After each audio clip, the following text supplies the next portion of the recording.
माता शैलपुत्री को माँ दुर्गा के नवरात्रि के पहले दिन पूजा जाने वाला स्वरूप माना जाता है। शैलपुत्री का अर्थ है पर्वतराज हिमालय की पुत्री। यही कारण है कि इस रूप में माता को हिमालय की बेटी कहा जाता है। माता शैलपुत्री अपने पूर्व जन्म में माता सती थीं।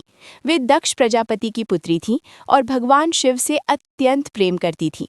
सती ने शिव को ही अपना पति माना और उनसे विवाह किया, लेकिन दक्ष प्रजापति भगवान शिव को पसंद नहीं करते थे।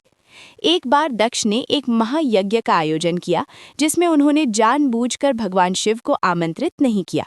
जब माता सती को ये पता चला तो वे बिना बुलाए ही अपने पिता के घर यज्ञ में पहुंची। यज्ञ स्थल पर दक्ष ने भगवान शिव का अपमान किया। ये अपमान माता सती सहन नहीं कर सकीं। अपने पति के अपमान से व्यथित होकर उन्होंने योगाग्नि में स्वयं को भस्म कर लिया और फिर माता सती ने पुनः जन्म लिया और इस बार वे पर्वतराज हिमालय और रानी मैना के घर पुत्री के रूप में जन्मी। पर्वतराज की पुत्री होने के कारण उनका नाम पड़ा शैलपुत्री। बचपन से ही माता शैलपुत्री में तप, त्याग और वैराग्य के गुण थे।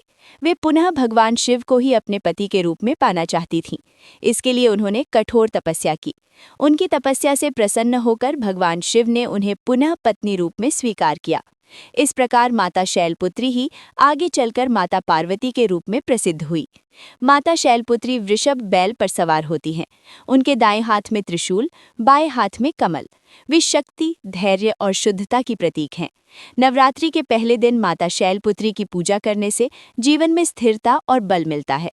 मन की शुद्धि होती है। साधक की कुंडलिनी शक्ति जागृत होती है।